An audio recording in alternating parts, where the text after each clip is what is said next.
નમસ્કાર પ્રણામ મિત્રો, જય માતાજી, જય શ્રી કૃષ્ણ। મિત્રો, જે કાલે અધૂરી વાર્તા હતી એનો આ બીજો એપિસોડ છે, તો પહેલો એપિસોડ ના સાંભળ્યો હોય તો તે પહેલા સાંભળી લેજો, એટલે તમને વાર્તામાં શું કહેવા માંગીએ છીએ એ બરાબર સમજાય। તો ચાલો શરૂ કરીએ। અનુરાધા, આપણા બેબી માટે આ બધું કરું છું। આપણું બાળક સર્વ ગુણોથી સંપન્ન હોય એ માટે આ જરૂર છે। આદિત્ય, ઓકે, હું જાણું છું કે તું પહેલાથી જ ધાર્મિક છે અને જે કરીશ તે સારું જ કરીશ। I love you my sweet wife Anuradha. I love you too મારા સ્વામી, મારા પતિ પરમેશ્વર, મારા પ્રાણનાથ।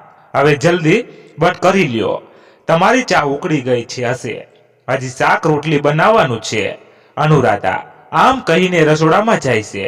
સમય વીતતો જાય છે અને અનુરાધા પણ સમય સાથે બદલાતી જાય છે। એ ગર્ભસ્થ શિશુનું વધારે ને વધારે ધ્યાન રાખતી જાય છે। 3 મહિના સુધી તો અનુરાધાને સારું રહે છે। હવે એને રસોઈ બનાવતી વખતે ગંધ આવતી જાય છે, બેડરૂમમાં પણ એને ગંધ આવે છે। આ કારણે અનુરાધાનું જમવાનું ઓછું થઈ જાય છે, એને જમવાનું પણ ભાવતું નથી, એટલે વેકનેસ આવી જાય છે। છતાં થોડું ઘણું જમે છે। સવારે થોડું સારું હોય એટલે ટિફિન તૈયાર કરી આપે છે અને પછી આખો દિવસ આરામ કરતી રહે છે। વેકેનેસના કારણે એ પૂજા પાઠ નથી કરી શકતી, પ્રાણાયામ પણ નથી કરી શકતી, દેવો અગરબત્તી જ કરે છે। અનુરાધા, આદિત્ય, હવે મને વેકેનેસ બહુ જ લાગે છે, ક્યારેક ચક્કર પણ આવી જાય છે। હું વધારે સમય કિચનમાં ઊભી રહી નથી શકતી। સવારે તો થોડું સારું હોય છે, પણ સાંજે રસોઈ બનાવવામાં પ્રોબ્લેમ થાય છે અને મને ખૂબ જ સ્મેલ આવે છે। આદિત્ય, ઓકે, તારાથી જેટલું કામ થાય એટલું જ કરવાનું, નહીં થાય તો રહેવા દેવાનું, હું કરી લઈશ, તું ટેન્શન ના લેતી। મને રસોઈ બનાવતા પણ આવડે છે અને કપડાં ધોતા પણ આવડે છે, કચરા પોતા કરતા પણ આવડે છે। અનુરાધા, હા, હું જાણું છું તમને બધું જ કામ આવડે છે, પણ તમે કામ કરો તો મને ના ગમે। સ્ત્રીનું કામ સ્ત્રીને જ શોભે છે। આદિત્ય, આજના જમાનામાં બધું જ ચાલે છે, આ કળિયુગ છે, સતયુગ નથી। અનુરાધા, હા ડિયર, જાણું છું, મારાથી જેટલું થશે એટલું હું કરી લઈશ, ના થાય તો કહીશ। આદિત્ય, ઓકે। અનુરાધા, સાંજે હું દરરોજ ખીચડી જ બનાવીશ, ચાલશે? કેમ કે ખીચડી જલ્દી બની જાય છે અને બીજું કે મને કંઈ પણ ભાવતું નથી। ખીચડી ભાવે છે, રોટલી પણ ભાવતી નથી, શાક પણ ભાવતું નથી। આદિત્ય, ઓકે, તું જે બનાવીશ એ હું ખાઈ લઈશ, તને જે દિવસે સારું રહેશે તે દિવસે બનાવજે અને જે દિવસે સારું ના રહે તે દિવસે ના બનાવતી। અનુરાધા, આદિત્ય, તો ચાલ હવે જમી લઈએ, આજે શું બનાવ્યું છે? અનુરાધા, ખીચડી, હું પીરસીને ડીશ લઈ આવું છું। આદિત્ય, સારું, થોડી વારમાં બંને જમી લેશે। અનુરાધા, મારે હોલમાં જ સૂવું છે, બેડરૂમમાં નથી સૂવું, હું અહીં જ સોફા પાસે નીચે પથારી કરીને સૂઈ જાઉં છું, તમે બેડરૂમમાં બેડ ઉપર સૂઈ જાઓ। આદિત્ય, કેમ નીચે સૂવું છે? અનુરાધા, રૂમ બંધ હોય એટલે મને બેડરૂમમાં ગંધ આવે છે, હોલમાં દરવાજો અને ગેલેરી છે એટલે અહીં સારું છે, મને તો ગોદડામાંથી પણ ગંધ આવે છે। આદિત્ય, ઓકે, હું પણ અહીં જ સૂઈ જાઉં છું તારી સાથે। અનુરાધા, નીચે જમીન પર સૂવાનું ફાવશે?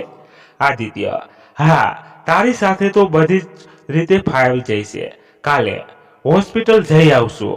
અનુરાધા, કેમ હોસ્પિટલ? આદિત્ય, તને વેકેનેસ લાગે છે એના માટેની મેડિસિન લઈ આવશું। અનુરાધા, ઓકે, આવતીકાલે તમે સાંજે વહેલા આવજો, પછી જઈશું। આદિત્ય, હા, હું વહેલો આવી જઈશ અને પછી બંને પતિ પત્ની જમીન ઉપર જ પથારી કરીને સૂવે છે। અનુરાધા આદિત્યની છાતી પર માથું મૂકીને સૂઈ જાય છે। પ્રેગ્નન્સી એ સ્ત્રીનો એક એવો સમય છે કે જ્યારે એ સમય દરમિયાન એને માનસિક પ્રેમની વધારે જરૂર પડતી હોય છે. આ સમયે કોઈ પણ સ્ત્રી શારીરિક પ્રેમ કરતા માનસિક પ્રેમ વધારે ઈચ્છે છે. સ્ત્રીને જો પતિ તરફથી માનસિક પ્રેમ પણ મળે તો સ્ત્રી કોઈ પણ સમસ્યાનો સામનો કરી લે છે. અનુરાધા: આદિ, એક વાત કહું. આદિત્ય: બોલ અનુ. અનુરાધા: દરરોજ મને આવી રીતે જ તમારી છાતી પર માથું મૂકીને સુવા દેજો.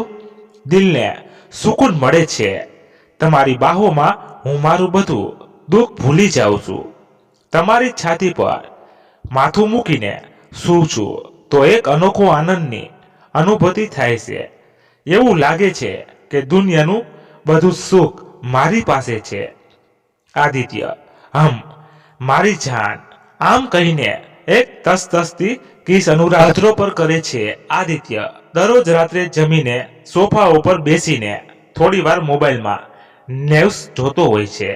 તે સમયે અનુરાધા પણ દરરોજ આદિત્યના ખોળામાં માથું મૂકીને આરામ કરે છે. તે સમયે એનું આખા દિવસનું એકલાપણું દૂર થઈ જાય છે. અનુરાધા આખો દિવસ એકલી જ રૂમમાં રહે છે. આજુબાજુમાં ગપ્પા મારવા જવાનું એને ગમતું નથી, એટલે એ કામ વગર રૂમથી બહાર નથી નીકળતી. એ બસ પોતાની દુનિયામાં મસ્ત રહે છે.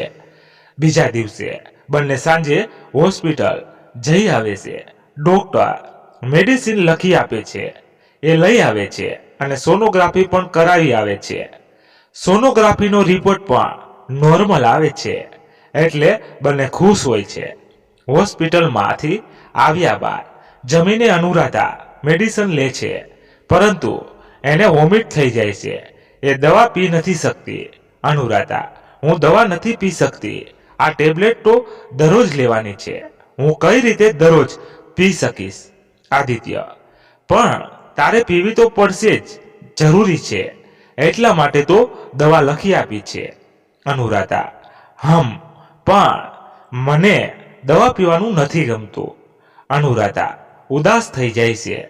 એ રાત્રે અનુરાધા સૂતા સૂતા વિચારે છે, શું પ્રેગ્નન્સીમાં દવા પીવી ખૂબ જ જરૂરી છે? પરંતુ પ્રાચીન સમસ્યામાં સ્ત્રીઓ ક્યાં દવા પીતી હતી? દવા વગર પણ સ્વસ્થ બાળકનો જન્મ થતો હતો. તો શું એ અત્યારે શક્ય નથી?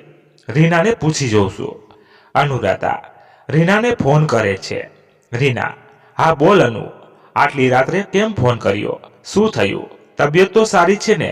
અનુરાધા: હા, બધું સારું છે. મારે તને દવા વિશે પૂછવું હતું કે શું પ્રેગ્નન્સીમાં દવા પીવી ખૂબ જરૂરી છે?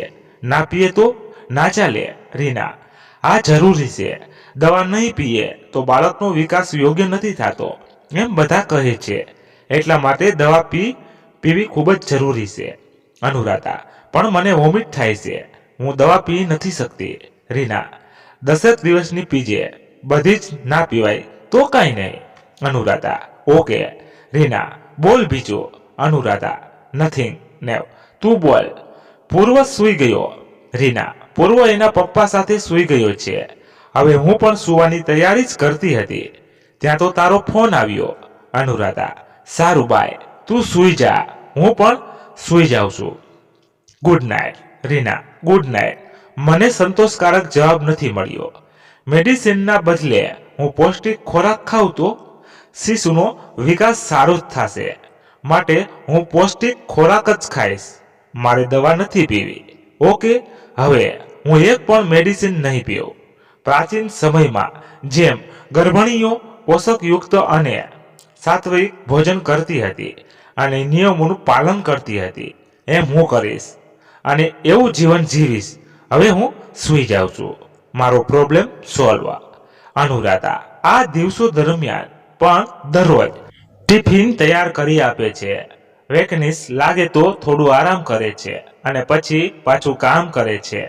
આદિત્યની ટિફિન તૈયાર કરીને થોડી વાર આરામ કરે છે અને પછી ધીરે ધીરે બંનેના કપડાં ધોઈ નાખે છે. પછી હજી પાછો આરામ કરે છે અને પછી કચરા પોતા કરે છે. સાંજે પણ ખીચડી મૂકી દેશે. જમીને થોડી વાર આરામ કરીને વાસણ પણ ઘસી નાખે છે.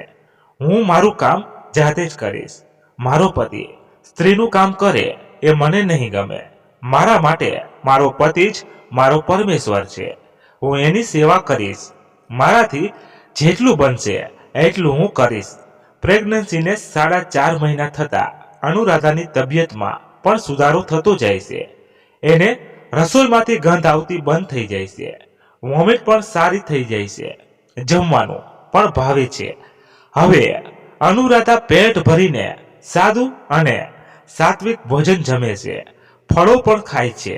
સવારે 1 ગ્લાસ દૂધ અને ડ્રાય ફ્રૂટ્સ ખાય છે. ડ્રાય ફ્રૂટમાં કાજુ, બદામ, પિસ્તા ખાય છે. બપોરે શાક રોટલી અને સાંજે શાક રોટલી અને મગના દાળવાળી ખીચડી જમે છે. દરરોજ 1 સફરજન ખાય છે. બીજા પણ ફ્રૂટ ખાય છે. અનુરાધાની પ્રેગ્નન્સીને 5 મહિના થયા હોય છે અને એ જ સમય દરમિયાન દમણમાં એ જ્યાં રહે છે ત્યાંથી થોડે દૂર માર્કેટમાં એક મોટું મંદિર છે. ત્યાં ભગવત કથાનું આયોજન થાય છે. અનુરાધા શાકભાજી લેવા માટે માર્કેટ જતી ત્યારે ક્યારેક એ મંદિરમાં દર્શન કરવા માટે જતી હતી. આજે પણ એ મંદિરમાં દર્શન કરવા માટે ગઈ હતી. ત્યારે એને ખબર પડી કે અહીં ભગવત કથાનું આયોજન કરવામાં આવ્યું છે. મેં ધાર્મિક પુસ્તકોમાં વાંચ્યું છે કે પ્રેગ્નન્સીમાં ભગવત કથા સાંભળીએ તો ગર્ભમાં રહેલા શિશુ પર સારી અસર પડે છે. ગર્ભસ્થ શિશુ પણ સાંભળે છે અને શિશુમાં દેવીના ગુણો આવે છે. માટે હું તો દરરોજ કથા સાંભળવા જઈશ. મારી ઘણી ઈચ્છા હતી કે હું 7 દિવસની ભગવત કથા સાંભળું, પણ મને ક્યારેય મોકો ના મળ્યો. હવે મારી ઈચ્છા પૂરી થશે. મારું ગર્ભસ્થ શિશુ કેટલું પુણ્યશાળી હશે. એ તો પૃથ્વી ઉપર અવતરવા પહેલા જ મારા ગર્ભમાં જ કથા સાંભળશે. હું ખૂબ જ ખુશ છું. હે માધવ, મારા વહાલા, મારા પ્રભુ, હું 7 દિવસ આપની કથા કોઈ પણ વિઘ્ન વગર સાંભળી શકું એવી કૃપા કરજો. થોડા દિવસો પછી કથા ચાલુ થાય છે. કથાનો સમય બપોરે 2 થી 5 વાગ્યાનો હોય છે. અનુરાધા 7 દિવસ કથા સાંભળવા જાય છે. કથા મંડપમાં શાંતિથી રસપૂર્વક કથા સાંભળે છે. 7 દિવસ ખૂબ જ સારી રીતે પસાર થઈ જાય છે. એને કથામાં ખૂબ જ મજા આવે છે. હવે કથા તો 7 દિવસમાં પૂરી થઈ ગઈ, પણ મને હજી ધરાયું નથી. મન તો થાય છે કે હજી સાંભળવા જાઓ. જિગ્નેશ દાદાની ભગવત કથા, ગિરી બાપુની શિવ કથા, મોરારી બાપુની રામ કથા, બધાના જ વિડીયો છે. હવે હું દરરોજ બપોરે કથા સાંભળીશ. બધી જ કથાઓના ઘણા બધા વિડીયો છે. એટલે હવે બાકીના 4 મહિના પણ કથા સાંભળવામાં નીકળી જશે. પછી થોડો સમય શ્રી કૃષ્ણના સહસ્ત્ર નામ વાંચીશ. 1000 નામ વાંચવામાં 20 મિનિટ તો થાય છે. 5 મહિના થઈ ગયા છે. હવે મારે ગર્ભસ્વાન પણ ચાલુ કરવો પડશે. સૂર્યનારાયણ ભગવાનને જળ ચડાવવું પણ ચાલુ કરવું પડશે. બીજા દિવસે સવારે વહેલી ઉઠીને પહેલા પૂજા પાઠ કરે છે અને પછી ધ્યાન પ્રાણાયામ કરે છે અને 10 મિનિટ ગર્ભસ્વાન કરે છે.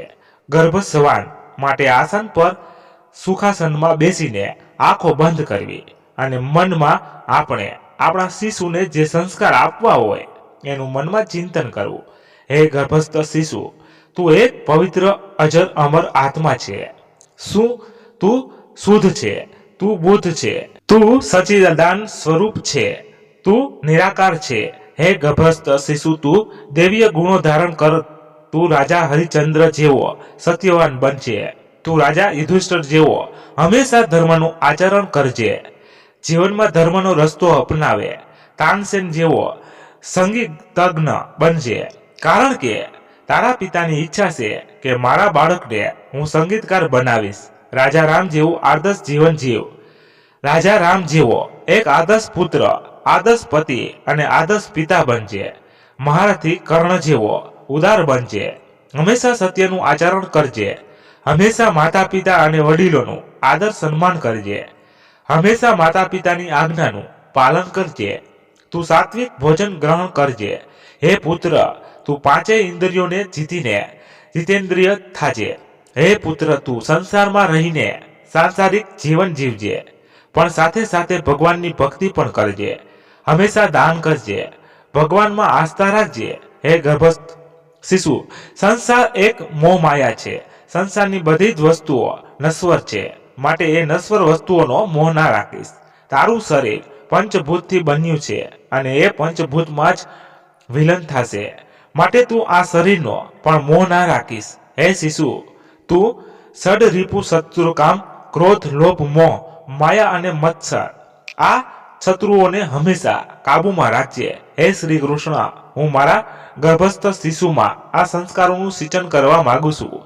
હે મારા માધવ, તે જે અભિમન્યુને પત્ની ઉત્તરાના ગર્ભમાં રહેલા પરીક્ષિત રાજાની રક્ષા કરી હતી, તેમ મારા ગર્ભસ્થ શિશુની પણ હંમેશા રક્ષા કરજે.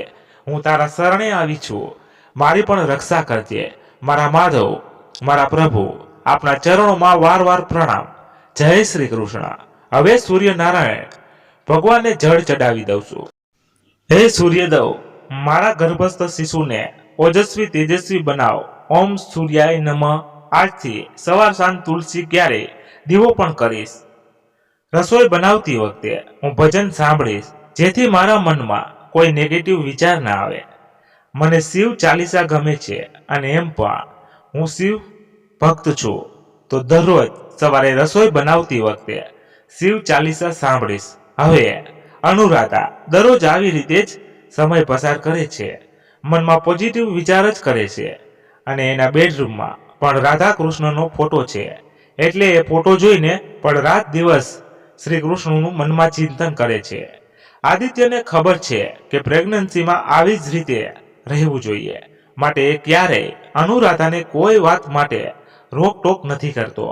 જેમ કરે છે એમ કરવા દે છે. હા, એક વાત છે કે અનુરાધા થોડી વધારે પડતી ધાર્મિક છે અને એ હંમેશા સાદું જીવન જીવવાનું પસંદ કરે છે. કળિયુગમાં એવું જીવન જીવવું અઘરું છે, છતાં પણ જીવે છે. હું હવે દરરોજ સાંજે મંદિરે દર્શન કરવા પણ જઈશ. માર્કેટમાં જ તો મંદિર છે, સવારે તો સમય નથી મળતો, એટલે સાંજે જ જઈશ અને ત્યાં માર્કેટમાંથી આવતી વખતે શાકભાજી પણ લઈ આવીશ. ભગવાનના દર્શન પણ થઈ જશે, શાકભાજી પણ લઈ આવીશ અને બીજું કે કસરત પણ થઈ જશે. પ્રેગ્નન્સીમાં કસરત કરવી પણ જરૂર છે.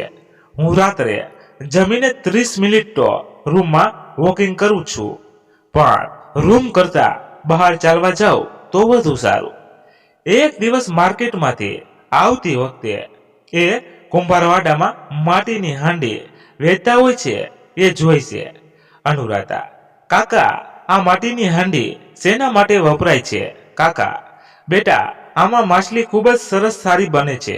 માસીમાર આ માટીની હાંડીમાં માછલી બનાવે છે. અનુરાધા: કાકા, આમાં બીજી શાકભાજી પણ બનાવી જ શકાય ને? કાકા: હા હા, કેમ નહીં, બનાવી જ શકાય. દાળ ભાત પણ બનાવી શકાય. પહેલાના સમયમાં માટીની હાંડીમાં જ તો રસોઈ બનાવતા હતા અને આમાં બનાવેલી રસોઈ પણ ખૂબ જ સ્વાદિષ્ટ લાગે છે. અનુરાધા: હાંડીનો શું ભાવ છે? કાકા: કાકા, આ 60 રૂપિયા વાળી છે અને એનાથી જે મોટી છે એ 100 રૂપિયા વાળી છે. અનુરાધા: મને આ 60 રૂપિયા વાળી નાની હાંડી આપી દેવું ને, આટલી નાની તો બસ છે. કાકા: હા, તું જે જોઈએ એ પસંદ કરી લે, પણ બેટ આને વાપરતા પહેલા એને આખી રાત પાણીમાં બોળી મૂકજે અને પછી બીજા દિવસે સવારે તડકામાં 2 કલાક સૂકવીને પછી વાપરજે. અનુરાધા: હા કાકા. અનુરાધા માટીની હાંડી લઈને રૂમ પર આવે છે, ડોલમાં પાણી ભરીને હાંડી અંદર મૂકી દે છે. સાંજે આદિત્ય આવે છે. આદિત્ય: હવે આ શું નવું લઈ આવીએ? અનુરાધા: માટીની હાંડી છે, રસોઈ બનાવવા માટે લાવીશું. આદિત્ય: કેમ માટીની હાંડીમાં બનાવેલી રસોઈનો ફાયદો શું? અનુરાધા: એ તો મને પણ નથી ખબર, ફ્રી થઈને એ જ ઇન્ટરનેટ પર સર્ચ કરવાની છું, સર્ચ કરીને પછી કહીશ. પણ પેલા કાકા કહેતા હતા કે આમાં માછલી સરસ બને છે. આપણે તો નોનવેજ ખાતા નથી, વેજીટેરિયન છીએ, એટલે આમાં દાળ ભાત શાક બનાવીશું. આદિત્ય: ઓકે, તું સર્ચ કર, પછી મને પણ કહેજે. ખબર નથી ક્યાંથી નવું નવું શીખી આવે છે. અનુરાધા ફ્રી થઈને ઇન્ટરનેટ પર માટીના વાસણો વિશે અને માટીના વાસણોમાં બનાવેલી રસોઈના ફાયદા વિશે પણ સર્ચ કરે છે. ઓહ ગોડ, માટીના વાસણોમાં બનાવેલી રસોઈમાં 100% પોષક તત્વો હોય છે. રાજીવ દીક્ષિતના વિડીયો પરથી ઘણું બધું જાણવા મળ્યું. સૌથી સારા સોનાના વાસણ અને પછી ક્રમશ ચાંદી, કાંસા, તાંબુ, પિત્તળ અને લોખંડ છે અને છેલ્લે સ્ટીલ. હવે સોના ચાંદીના વાસણો તો ક્યાંથી ખરીદું? આટલા પૈસા વાસણમાં નાખવાના બદલે હું ઘરેણા જ ના લઈ લઉં. આપણા માટે માટીની હાંડી જ બરાબર છે. માટીના વાસણોમાં રસોઈ બનાવવાથી આપણને 100% પોષક તત્વ મળે છે અને કાંસાના વાસણમાં રસોઈ બનાવવાથી 3% પોષક તત્વ નષ્ટ થાય છે. પિત્તળના વાસણમાં રસોઈ બનાવવાથી 7% પોષક તત્વ નષ્ટ થઈ જાય છે અને આપણને 93% પોષક તત્વ મળે છે. જ્યારે લોખંડના વાસણમાં રસોઈ બનાવવાથી આપણને જરૂર લોહ તત્વ પણ મળી રહે છે. આ બધી જ ધાતુના વાસણો સારા છે અને આ ધાતુના વાસણોમાં બનાવેલી રસોઈથી આપણા શરીરને ઘણા બધા ફાયદા થાય છે. પરંતુ એલ્યુમિનિયમના વાસણોમાં રસોઈ બનાવવાથી આપણને ફક્ત 13% પોષક તત્વો મળે છે. 86% પોષક તત્વો નષ્ટ થઈ જાય છે અને એલ્યુમિનિયમના વાસણોમાં બનાવેલી રસોઈ ધીમી ઝેર જેવી છે. એ આપણા શરીરને ખૂબ જ નુકસાન કરે છે. આ એલ્યુમિનિયમના વાસણોમાં તો ક્યારેય રસોઈ બનાવી જ ના જોઈએ. ઓહ નો, હું પણ એલ્યુમિનિયમના વાસણો યુઝ કરું છું. મારે હવે એલ્યુમિનિયમના વાસણો યુઝ નથી કરવા. આવતીકાલથી જ બંધ. પ્રેશર કુકરમાં દાળ ચડતી નથી પણ ફાટી જાય છે, માટે એ પણ નુકસાનકારક જ છે. કાલથી કુકર વાપરવાનું પણ બંધ. હું આવતીકાલે રોટલી શેકવા પણ માટે પણ માટીની તાવડી લઈ આવીશ. હવે દાળ ભાત કુકરમાં નહીં બનાવું પણ માટીની હાંડીમાં બનાવીશ. તો મને હવે સમજાયું કે ગામડામાં જ્યારે મેરેજ હોય છે ત્યારે મેરેજમાં પિત્તળના મોટા મોટા વાસણોમાં રસોઈ બનાવવામાં આવે છે. એટલા માટે મેરેજમાં બનાવેલ દાળ ભાત શાકનો ટેસ્ટ ખૂબ જ સારો આવે છે અને આપણને ઘરે બનાવેલા દાળ ભાતનો સ્વાદ એવો નથી આવતો. હું પણ આવતીકાલે પિત્તળના 2 નાના નાના તપેલા અને લોખંડની 1 કહાડી લઈ આવીશ. માટીની હાંડીમાં સાચવીને રસોઈ બનાવવી પડશે, નહીં તો હાંડી જલ્દી તૂટી જશે. એટલા માટે પિત્તળના તપેલા પણ લઈ આવીશ. હાસ, આ રાજીવ દીક્ષિતના વિડીયો પરથી મને ઘણી બધી ઇન્ફોર્મેશન મળી છે. રાજીવ દીક્ષિત તો હવે નથી રહ્યા, પરંતુ એમની શોધ અને માહિતી ખૂબ જ સારી છે. એમની વાતો જીવનમાં અપનાવવા જેવી છે. બીજા દિવસથી અનુરાધા માટીની હાંડીમાં રસોઈ બનાવવાનું ચાલુ કરે છે. પિત્તળના અને લોખંડના વાસણો પણ લઈ આવે છે. આદિત્ય, રિયલી અનુ, વાસણો બદલ્યા તો રસોઈનો ટેસ્ટ પણ ચેન્જ થઈ ગયો છે. રસોઈ ખૂબ જ સ્વાદિષ્ટ લાગે છે. અનુરાધા, હવે હું ક્યારેય એલ્યુમિનિયમ કે નોનસ્ટિકના વાસણો અને પ્રેશર કુકરનો યુઝ નહીં કરું. Aditya, very good my sweet heart. Anuradha, thanks. હવે જાગ્યા ત્યાંથી સવાર. જોત જોતામાં અનુરાધાની પ્રેગ્નન્સીને 6 મહિના પૂરા થઈ જાય છે. અનુરાધા, ઓય સાંભળો ને, મારે પિયરમાં જવું હતું. ઘણા દિવસો થઈ ગયા. 2 દિવસ રોકાવા જવું છે. આદિત્ય, હા તો જઈ આવો. કાલે ફ્રેન્ડ ડે છે. કાલે સવારે નીકળી જા. હું સન્ડે લેવા માટે આવીશ. Anuradha, thank you so much dear. પણ તમને પ્રોબ્લેમ થશે ને? 2 દિવસ જમવાનું બનાવવું પડશે. આદિત્ય, તું મારું ટેન્શન ના લે, હું રસોઈ બનાવી લઈશ. તું કાલે વહેલી તૈયાર થઈ જાજે. તને સવારે ઉદવાડા સુધી મૂકી આવીશ. પછી રિક્ષામાં નીકળી જાજે. અનુરાધા, ઓકે. બીજા દિવસે અનુરાધા પિયરમાં જવા માટે નીકળી જાય છે. મમ્મી, કેમ એકલી જ આવી? જમાઈરાજ કેમ ના આવ્યા? અનુરાધા, મમ્મી એ જોબ પર ગયા છે. મને ઉદરવાડા સુધી મૂકી ગયા. રવિવારે લેવા માટે આવશે. મમ્મી, તો તું 2 દિવસ જ રોકાઈશ એમ ને? અનુરાધા, હા મમ્મી, 2 દિવસ જ. કેમ કે ત્યાં આદિત્ય એકલું છે અને રસોઈ તો બનાવી લેશે પણ કપડાં કોણ ધોઈ આપશે, એટલે વધારે નહીં રોકાવ. મમ્મી, જેવી તારી મરજી. 2 દિવસ અનુરાધા પિયરમાં રહે છે, પરંતુ અનુરાધાની મમ્મી ઉદાસ રહે છે. મમ્મી, અનુરાધા તને એક વાત કહેવી છે. અનુરાધા, હા કહો ને મમ્મી. મમ્મી, તું હવે નોકરી કરીશ કે નહીં કરે? જમાઈ શું કહે છે? અનુરાધા, સરકારી નોકરી મળી જશે તો ચોક્કસ કરી. મમ્મી, પણ હવે આ પરિસ્થિતિમાં તું પરીક્ષાની તૈયારી પણ કઈ રીતે કરીશ? અનુરાધા, હું ડિલિવરી થઈ જશે પછી પરીક્ષાની પાછી તૈયારી કરીશ. મમ્મી, હવે એ વાત ભૂલી જાજે. છોકરું આવે પછી તને સમય નહીં મળે. પછી તો તારો બધો સમય છોકરાને મોટો કરવામાં જ જશે. તને કેટલી સમજાવી પણ તું ના સમજી. આદિત્યની જ વાતમાં માન્યતા રાખી. લગ્ન થયા એટલે તું જમાઈની જ થઈ ગઈ. અમારી એક પણ વાત નથી માનતી. કમસે કમ 2 વર્ષ નોકરીની રાહ તો જોઈ હોત તો તમને શું થાય. 1 વર્ષ પણ નથી થયું અને પરિવાર લઈને બેસવું છે. મને બહુ દુઃખ થાય છે તને આટલી ભણાવી ગણાવી અને આજે નોકરી કરવાનો સમય આવ્યો ત્યારે તું માસમાં છે. મેં તારા બધા જ સપના અને તારી બધી જ ઈચ્છાઓ પૂરી કરી પણ તે મારું એક સપનું પૂરું નહીં કર્યું. મને બહુ દુઃખ લાગે છે. કાલે જમાઈ આવવા દે. હું એને સાથે વાત પણ નથી કરવાની. એને પણ શું આટલી બધી પરિવારની ઉતાવળ હતી. થોડી રાહ જોઈ હોત તો શું થાય. અનુરાધાની મમ્મી ગુસ્સે થાય છે અને અનુરાધાને ખીજાય છે પણ અનુરાધા કંઈ જ બોલતી નથી. ચૂપચાપ સાંભળે છે. એની આંખો છલકાઈ જાય છે. અનુરાધા રૂમમાં જઈને એકલી જ ખૂબ જ રડે છે. બીજા દિવસે સવારે આદિત્ય અનુરાધાને લેવા માટે આવે છે. આદિત્યને આવતા જોઈને અનુરાધાની મમ્મી ઘરના પાછલા દરવાજેથી નીકળીને વાડીએ જતી રહે છે. અનુરાધાના પપ્પા આદિત્ય સાથે વાતો કરે છે. 2-3 કલાક બેસ્યા પછી બંને જવા માટે નીકળે છે. અનુરાધાની આંખોમાં મમ્મીના આવા વ્યવહારથી આંસુ આવી જાય છે પણ એ રોકી લે છે. અનુરાધા દિલથી રડે છે. આદિત્ય, પપ્પા હવે અમે નીકળીએ. મમ્મી ક્યાં છે? દેખાતા નથી. ક્યાંય ગયા છે? પપ્પા ખબર નહીં ક્યાં ગઈ. અહીંયા જ તો હતી. અનુરાધા, બેટા તારી મમ્મી ક્યાં ગઈ? અનુરાધાના પપ્પાને ખબર નથી હોતી કે અનુરાધાની મમ્મી રિસાઈ ગઈ છે અને જાણી જોઈને ઘરથી બહાર છે. અનુરાધા, પપ્પા મમ્મી કદાચ વાડીએ ગયા હશે. અનુરાધા આંસુ છુપાવતા બોલે છે. પપ્પા સારું તો તમે નીકળી જાઓ નહીંતર તમને જ મોડું થશે. અનુરાધા, હા અમે નીકળીએ છીએ. અનુરાધા આદિત્યથી છુપાવે છે કે મમ્મી નારાજ છે. ઘરેથી નીકળ્યા બાદ એ બાઇક ઉપર પાછળ બેઠી બેઠી આદિત્યને ખબર ના પડે એ રીતે રડે છે. આદિત્ય, અનુ કેમ ચૂપચાપ છે? કોઈ પ્રોબ્લેમ છે? અનુરાધા, ના કોઈ પ્રોબ્લેમ નથી. આદિત્ય, તો કેમ ચૂપ છે? એમ તો બહુ બોલ બોલ કરતી હોય છે. અનુરાધા, બસ એમ જ. તમે બાઇક ચલાવવામાં ધ્યાન આપો.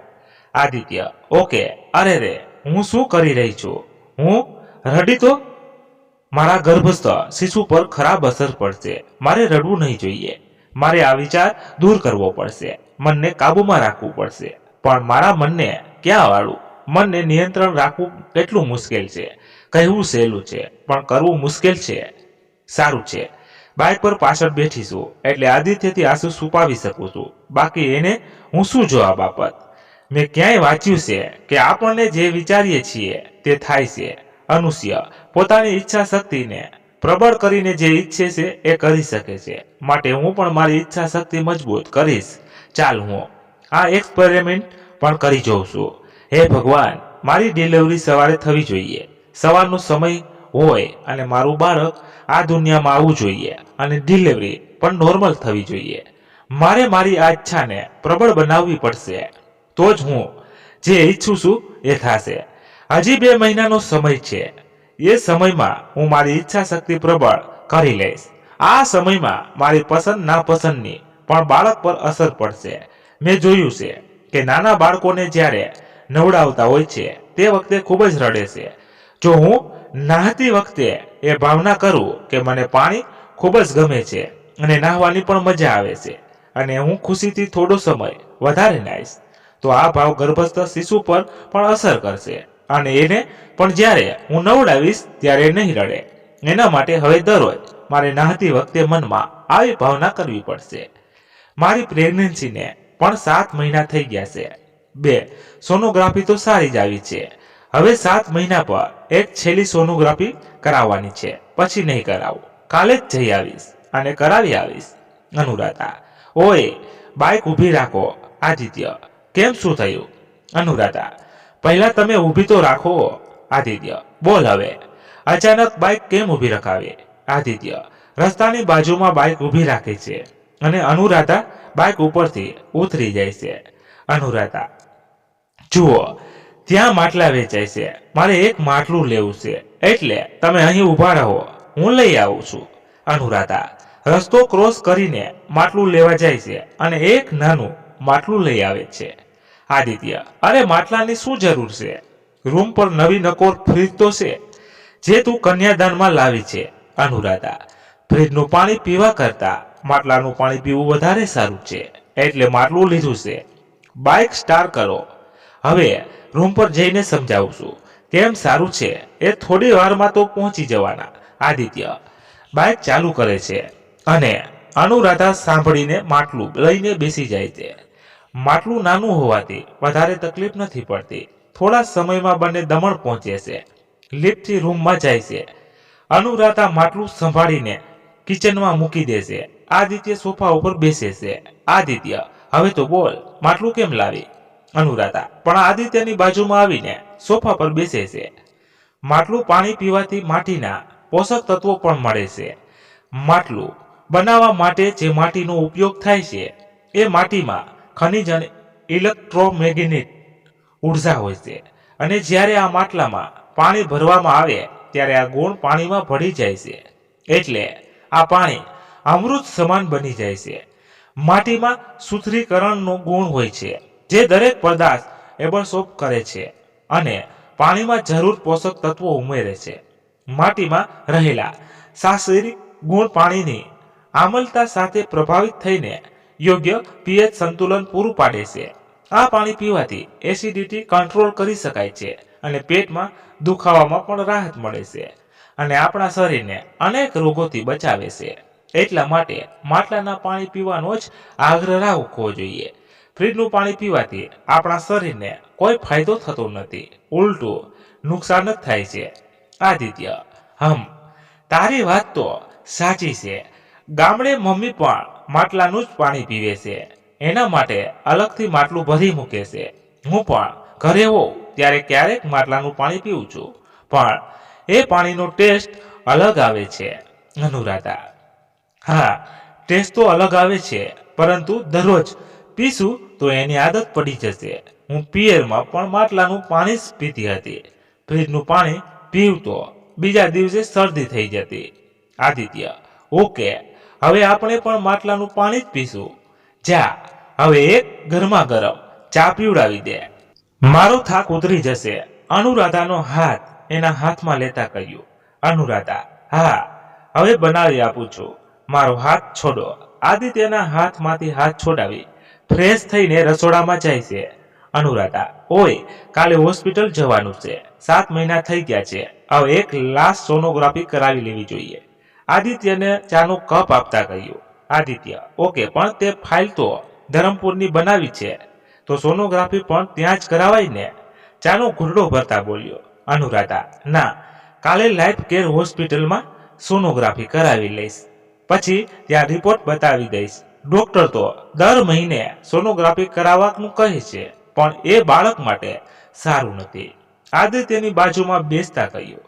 આદિત્ય: ઓકે, કાલે સાંજે જોબ પરથી વહેલો આવી જઈશ, પછી જઈ આવું છું. અનુરાધા: મારી પ્રેગ્નન્સીને 7 મહિના થઈ ગયા છે. આ 7 મહિનામાં મેં ફક્ત 2 વખત સોનોગ્રાફી કરાવી છે, અને બંને રિપોર્ટ પણ નોર્મલ આવ્યા છે. ભગવાન કરે આ રિપોર્ટ પણ સારો જ આવે. હોસ્પિટલની દવા તો મેં પીધી જ નથી, એટલે થોડો ડર લાગે છે. કોઈ પ્રોબ્લેમ આવ્યો તો શું કરીશ? રીના પણ કહેતી હતી કે દવા તો પીવી જ પડે, પણ મેં હંમેશા મારા મનનું જ કર્યું છે. ટેન્શન તો થાય છે, પણ ભગવાન પર પૂરો વિશ્વાસ છે. 7 મહિનામાં મેં ધ્યાન તો ઘણું રાખ્યું છે. ખાવા પીવાથી લઈને બધામાં જ કાળજી રાખી છે, પરંતુ માનવ સહજ ટેન્શન તો થાય જ. હવે આવતીકાલે જ ખબર પડશે. અત્યારે સૂઈ જાઉં છું. આદિત્ય પણ સૂઈ ગયા. હું જ જાગતી છું. બીજા દિવસે સાંજે બંને હોસ્પિટલ જાય છે. સોનોગ્રાફી કરાવે છે. રિપોર્ટ નોર્મલ આવે છે. અનુરાધા ખુશ થઈ જાય છે. હવે એનો ઉત્સાહ વધે છે. સમયની સાથે એનું પેટ પણ વધતું જાય છે. એના લીધે ઘરના કામ કરવામાં પણ થોડો પ્રોબ્લેમ થાય છે. કામ કરતી વખતે જલ્દી થાકી જાય છે, છતાં પણ ધીમે ધીમે બધા જ કામ જાતે જ કરે છે. જમવામાં પણ થોડો પ્રોબ્લેમ થાય છે. સરખું પાચન નથી થતું. એસિડિટી થાય છે. પ્રેગ્નન્સીમાં એસિડિટીનો પ્રોબ્લેમ થાય જ. આ પ્રોબ્લેમ સોલ્વ કરવા માટે એ તાજા આંબળાનો 10 દિવસ મીઠાવાળા પાણીમાં પલાળીને એના નાના નાના કટકા કરીને તડકામાં સુકાવે છે, અને આ સુકાઈ ગયેલા આંબળાને પ્લાસ્ટિકના ડબલામાં ભરી મૂકે છે, અને પછી જમીને આંબળાની 3-4 ચીર ખાઈ લે છે. એની સાથે સવાર સાંજ 1 ચમચી કાચી વરિયાળી પણ ખાય છે. આ ઉપાયથી એને એસિડિટીથી છુટકારો મળે છે અને પાચન પણ સારું થઈ જાય છે. એટલે સારી રીતે જરૂરી પૌષ્ટિક ખોરાક જમી શકે છે અને ગર્ભસ્થ શિશુને પણ માતાના ખોરાક દ્વારા જરૂર પોષક તત્વો મળી રહે છે. એક સાંજે જમીને આદિત્યના ખોળામાં માથું રાખીને અનુરાધા સૂતી હોય છે. ત્યારે આદિત્ય એને પૂછે છે, આદિત્ય, તું ડિલિવરી માટે તો પિયરમાં જઈશ ને? અનુરાધાના માથા પર પ્રેમથી હાથ ફેરવતા કહ્યું, અનુરાધા, હું અહીં લાઈફ કેર હોસ્પિટલમાં જ ડિલિવરી કરાવું તો? આદિત્ય, અહીં આપણે બે જ રહીએ છીએ અને તને તો ખબર છે કે મમ્મી તો અહીં આવી નહીં શકશે તારી કેર કરવા માટે, પણ કોઈ જોઈએ ને, હું એકલો શું કરીશ? અનુરાધા, થોડા દિવસો માટે કોઈને પણ બોલાવી લઈશું. ડિલિવરી થઈ જાય પછી હોસ્પિટલમાંથી ઘરે જઈશ. આદિત્ય, ના, આવું નથી કરવું. આવી પરિસ્થિતિમાં તું અહીં રૂમ પર જ એકલી રહે છે તો મને ટેન્શન થાય છે. તું ઘરે જઈશ તો હું પણ ટેન્શન ફ્રી રહીશ. અનુરાધા, હજી તો 2 મહિનાની વાર છે, પછી શાંતિથી જઈશ. તમને બહુ ઉતાવળ છે મને મોકલવાની. આદિત્ય, ઉતાવળ નથી ડિયર, પણ ટેન્શન છે એટલે કહું છું. તારી કેર કરવા માટે કોઈ અહીંયા હો તો થોડો ના પાડત. અનુરાધા, હું મારી કેર કરી લઈશ, તમે ટેન્શન ના લ્યો. આદિત્ય, બહુ જીદ્દી છે, તારે જવાનું તો છે જ. ઓકે, ચાલ હવે સૂઈ જઈએ, કાલે વહેલું જવાનું છે. અનુરાધા, ઓકે. અનુરાધા આદિત્યની બાજુમાં આડી પડે છે. આદિત્ય તો થોડી જ વારમાં ઘસઘસાટ સૂઈ જાય છે, પરંતુ અનુરાધાની આંખોમાંથી ટપ ટપ આંસુ સરી પડે છે અને વિચારોમાં ખોવાઈ જાય છે. આટલા દિવસથી આજ તો મને પણ ટેન્શન હતું કે હું ડિલિવરી માટે ક્યાં જાઉં, પિયરમાં કે સાસરે. મને ખુદને પણ ખબર નથી કે હું ડિલિવરી માટે ક્યાં જઈશ. એ મારી ઈચ્છા તો છે કે પિયર જ જાઉં. કોઈ પણ સ્ત્રીની ઈચ્છા એવી જ હોય છે કે ડિલિવરી માટે પિયર જાય. પણ મારું તો નસીબ જ ખરાબ છે કે મમ્મી કે બહેન એ ક્યારેય ફોન પર એમ પણ નથી પૂછ્યું કે તારી તબિયત કેવી છે. 7 મહિના થયા છે, હજી સુધી એમ પણ નથી કહ્યું કે તારે શું ખાવું અને શું નહીં ખાવું, કે શું કેર કરવી. તો શું ડિલિવરી માટે મને બોલાવશે અને હું ડિલિવરી માટે કઈ રીતે જાઉં? પિયરમાં પ્રેગ્નન્સી રાખવી કે નહીં રાખવી એ ડિસિઝન પણ મેં જ લીધું હતું. તો હવે મારે કેર પણ મારે જાતે કરવી પડશે. પિયરમાં નહીં બોલાવશે તો શું થયું? સાસરિયામાં તો રહી જ શકીશ ને. આદિત્યને તો હું ગમે તેવી રીતે સમજાવી લઈશ, કોઈને હેરાન નથી કરવું. હું જરૂરી બધી જ વસ્તુઓની શોપિંગ અત્યારે જ કરી મૂકીશ, જેથી કોઈને હેરાન નહીં કરવું પડે. રીનાને પૂછી લઈશ કે શું શું શોપિંગ કરવું પડશે. લાઈફ છે, પ્રોબ્લેમ તો આવવાના જ રહેશે, પણ હું એમનો સામનો કરીશ. હારી નહીં જાઓ, સમય બધું જ શીખવાડી દેશે. બસ ક્યારે હાર નહીં માનવી. હું કોઈ પણ પરિસ્થિતિનો સામનો કરવા તૈયાર છું. આમ વિચારોમાં અનુરાધા ગાઢ નિદ્રાધીન થઈ જાય છે. થોડા દિવસો બાદ એના પિયરમાં કુળદેવીની પૂજા હોય છે. એમાં બંનેને આમંત્રણ આપ્યું હોય છે, પરંતુ અનુરાધાને જવાની ઈચ્છા નથી થતી. જો કુળદેવીની પૂજામાં જઈશ તો બધાને ખબર પડી જશે કે હું પ્રેગ્નેન્ટ છું. આ વાત કોઈને ખબર નથી, પરંતુ પૂજામાં બધા જ આવશે અને મામાના ઘરના પણ આવશે. મેં મામાના ઘરે પણ આ વાત નથી કહી. જો હું જઈશ તો મારી પ્રેગ્નન્સી વિશે પ્રચાર થઈ જશે અને લોકો તો એમ જ કહેશે કે ભણેલા ગણેલાને વર્ષ પણ નથી થયું, ત્યાં તો બીજો મહેમાન આવવાની તૈયારીમાં છે. ઓછું ભણેલા હોય તો એની વાત અલગ છે. કહેવાવાળા તો એમ પણ કહેશે કે કદાચ મેરેજ પહેલા જ પ્રેગ્નન્સી રહી ગઈ હશે. મને તો કોઈ કહેશે નહીં, પરંતુ અંદરો અંદર વાતો થશે. સ્ત્રીઓની વિચારસરણીને કોઈ ના પહોંચી શકે. 11th અને 12th સાયન્સ મામાના ઘરે જ કર્યું છે. ત્યાં ના આવશે તો પહેલા આમ જ પૂછશે કે અનુરાધાને જોબ મળી કે નહીં.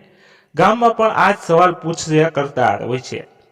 ત્યારે બધાને ખબર પડશે કે પ્રેગ્નન્સી છે તો લોકો મમ્મીને નિત નવું કહેશે અને મમ્મીને દુઃખ થશે એટલે મને ખીજાશે. પરંતુ હું નહીં જાઉં તો મમ્મીને દુઃખ થશે કે બોલાવ્યા તો પણ ના આવ્યા, જાઉં તો પણ દુઃખ અને નહીં જાઉં તો પણ દુઃખ. કશું તો શું કરું? મને યાદ છે લાસ્ટ ટાઈમ મમ્મીએ આદિત્ય સાથે વાત પણ નહોતી કરી. તો હવે અમારું જવાનું યોગ્ય છે? મને નથી લાગતું કે યોગ્ય છે, પરંતુ હવે તો પ્રેમથી બોલાવ્યા છે, નહીં જશું તો મમ્મીને દુઃખ થશે, માટે જઈ આવશું.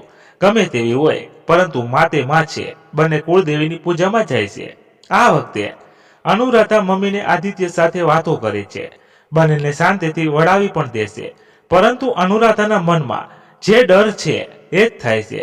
એની પ્રેગ્નન્સી વિશે બધાને જાણ થઈ જાય છે અને અમુક સ્ત્રીઓ અનુરાધાની મમ્મીને આ વિશે કહેતી પણ હોય છે કે આટલું જલ્દી બાળક કેમ, શું એ હવે નોકરી નથી કરવાની, આટલું ભણી છે તો પહેલા નોકરી કરાઈને બાળક સાથે હવે થોડી કઈ નોકરી થશે અને બાળક આવે પછી તો સમય પણ ક્યાં મળે, વગેરે વગેરે. આવી ઘણી બધી વાતો કહે છે જે મમ્મીને વધારે દુઃખી કરે છે. અનુરાધા બસ આટલો જ જવાબ આપે છે કે જે થશે એ જોયું જશે, હું બાળકને પણ સાચવીશ અને નોકરી પણ મેળવીશ. એક દિવસ અનુરાધા ફોન પર એની જેઠાણી સાથે વાત કરી રહી હોય છે ત્યારે એના ઘરેથી ફોન આવે છે. અનુરાધા: હા મમ્મી બોલો. મમ્મી: કોની સાથે વાતો કરતી હતી? ક્યારનો તારો ફોન વ્યસ્ત આવતો હતો. અનુરાધા: અરે જેઠાણીનો ફોન આવ્યો હતો, એમની સાથે વાત કરતી હતી. મમ્મી: શું કહેતી હતી જેઠાણી? અનુરાધા: એ તો મારી દેરાણી માસમાં છે, તો એ અત્યારથી જ ડિલિવરી માટે પિયરમાં જતી રહી છે, એની વાતો કરતી હતી. મમ્મી: કેટલા મહિના થયા એને? અનુરાધા: 8 મહિના થયા. મમ્મી: તું ક્યારે આવવાની ઘરે? અનુરાધા: મારે તો હજી ઘણી વાર છે, 9મો મહિનો પૂરો થવા આવશે ત્યારે આવીશ. અચાનક આવું પૂછતા અનુરાધાને આશ્ચર્ય થાય છે. મમ્મી: મકર સંક્રાંતિ પર ઘરે આવવાની છો?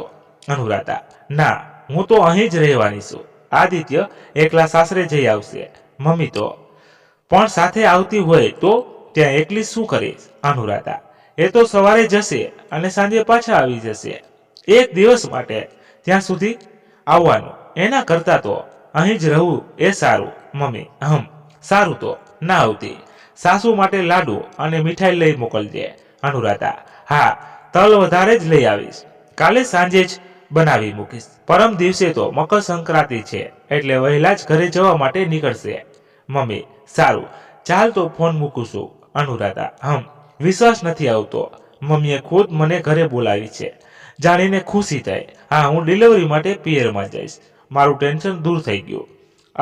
હું ગલત હતી, મેં વિચારી લીધું કે મને મમ્મી બોલાવશે નહીં. એમ ખરેખર માં તો માં હોય છે. સંતાનો ભલે ગમે એટલી ભૂલ કરે કે એમનું દિલ દુખાવે, પણ માં હંમેશા સંતાનોને સાથ આપતી જ હોય છે. હે શ્રી કૃષ્ણ, હે માધવ, મને માફ કરી દેજો, મને માફ કરી દેજો કે મેં મમ્મી વિશે ગલત વિચાર્યું. પરંતુ હું 9મો મહિનો પૂરો થવામાં 1 વીક બાકી હશે ત્યારે જઈશ. વહેલું નથી જવું. હું જઈશ તો આદિત્ય એકલા થઈ જશે, બધી જવાબદારી એમના પર આવી જશે. હું રહીશ તો એમને તો કોઈ તકલીફ તો નહીં પડે. એકલા રહેશે તો રૂમનું પણ ઠેકાણું નહીં રહેશે. 2 દિવસ ઘરે રહેવા જતી હો તો આખું કિચન પણ ગંદુ કરી મૂકે છે. રૂમમાં પણ કચરો જ કચરો હોય છે, કપડાં પણ વ્યવસ્થિત નથી મૂકતા. અત્યારથી જઈશ તો આવીશ ત્યારે તો ખબર નહીં રૂમની શું હાલત હશે. બજારમાં જઈને લાડુ બનાવવાનું સામાન લઈ આવું છું. નહીં, અત્યારે નહીં, સાંજે જઈશ. એમને સાથે લઈને જઈશ, કેમ કે સામાન ઊંચકીને અહીં સુધી આવતા તો હું થાકી જાઉં છું. સાંજે બાઇક પર જઈ આવશું. રસોઈ વહેલી બનાવી મૂકીશ જેથી શાંતિથી શોપિંગ થઈ શકે. આજે તો જલેબી ખાવાની ઈચ્છા થઈ છે, જલેબી લઈ આવીશ. મને ગળ્યું ખાવાની જ બહુ ઈચ્છા થાય છે. મકર સંક્રાંતિના દિવસે દાન કરવાનો મહિમા છે. ગરીબોને લાડુ, પૈસા, ચોખા અને ચણાની દાળ દાન કરવામાં આવે છે. મારે પણ દાન કરવું જોઈએ. માર્કેટમાં મંદિર છે, એની બહાર ઘણા ભિક્ષુક બેસે છે, એમને હું દાન કરી આવીશ. આવું કરવાથી શિશુમાં પણ દાન કરવાનો ગુણ આવશે. સાંજે બંને સામાન લઈ આવે છે અને બીજા દિવસે લાડુ બનાવી મૂકે છે. મકર સંક્રાંતિના દિવસે બંને મંદિરે જાય છે અને ભગવાનના દર્શન કરીને અનુરાધા મંદિરની બહાર બેસેલા ભિક્ષુકોને લાડુ, પૈસા અને દાળ ચોખાનું દાન કરે છે અને સાસુ માટે પણ લાડુ લઈ મોકલે છે. આદિત્ય એકલા ઘરે જઈને સાંજે પાછો આવી જશે. આદિત્ય: તું પિયરમાં ક્યારે જવાની છે? બેડ પર આરામ કરતા કહ્યું. અનુરાધા: 9મો મહિનો પૂરો થવાને 1 વીક પહેલા જઈશ. આદિત્યની બાજુમાં બેસીને કપડાની ઘડી કરતા જવાબ આપ્યો. આદિત્ય: ના, તારે વહેલું જવાનું છે, પછી ટ્રાવેલિંગમાં પણ પ્રોબ્લેમ થાય છે. મારે કોઈ રિસ્ક નથી લેવું, તું વહેલી નીકળી જજે. હું તો કહું છું તે 2-3 દિવસમાં નીકળી જા. અનુરાધા: અરે પણ હજી તો 8મો મહિનો ચાલે છે, મારે અત્યારથી નથી જવું. આટલી બધી શું ઉતાવળ છે તમને? આદિત્ય: ઉતાવળ નથી, પણ તું આખો દિવસ એકલી રહે છે અને ઘરે ગયો તો મમ્મી પણ કહેતી હતી કે એને વહેલી ઘરે મૂકી આવજે, કેમ કે ઘણીવાર 8મા મહિનામાં પણ ડિલિવરી થઈ જાય છે, એટલે તું વહેલી જતી રહેજે. અનુરાધા: અરે પણ હું જઈશ પછી તમારે જાતે જ બધું કામ કરવું પડશે, રસોઈ બનાવવી પડશે, કપડાં ધોવા પડશે, કચરા પોતા કરવા પડશે, અને સાંજે થાકીને આવશો તો પણ રસોઈ બનાવવી પડશે.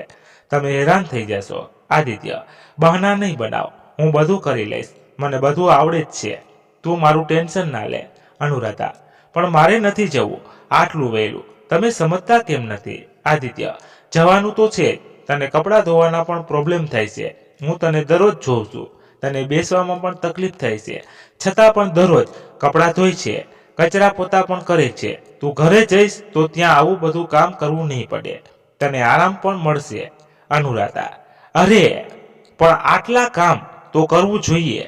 નોર્મલ ડિલિવરી માટે આવા હળવા કામ કરવું જરૂરી છે. તમે ખોટું મારું ટેન્શન લેવો છો, મને કંઈ નહીં થાય. મિત્રો, વાર્તા હજી અધૂરી રહી ગઈ છે, તો આનો છેલ્લો અને ત્રીજો એપિસોડ તમને કાલે સાંભળવા મળી જશે. તો તમને કેવી લાગી છે આ વાર્તા એ કોમેન્ટમાં પણ જણાવજો. અને ત્રીજો એપિસોડ અમે લાવીએ કે ના લાવીએ એ પણ કહેજો. અને પસંદ આવ્યો હોય તો એક લાઈક અને તમારા મિત્રો સાથે શેર જરૂર કરજો. તો ચાલો ફરી મળીએ કાલના એપિસોડમાં. ત્યાં સુધી બધા તમારા પરિવાર સાથે મસ્ત રહો, તંદુરસ્ત રહો. જય માતાજી, જય દ્વારકાધીશ. હર હર મહાદેવ, મહાદેવ, મહાદેવ. જય શ્રી રામ, જય બજરંગ બલી. તો મિત્રો, અમારી આ વાર્તામાં કોઈ પણ જાતની ક્યાંય પણ ભૂલ દેખાય તો પણ ચોક્કસ કોમેન્ટ કરી દેજો. ભૂલ તો ગમે નથી.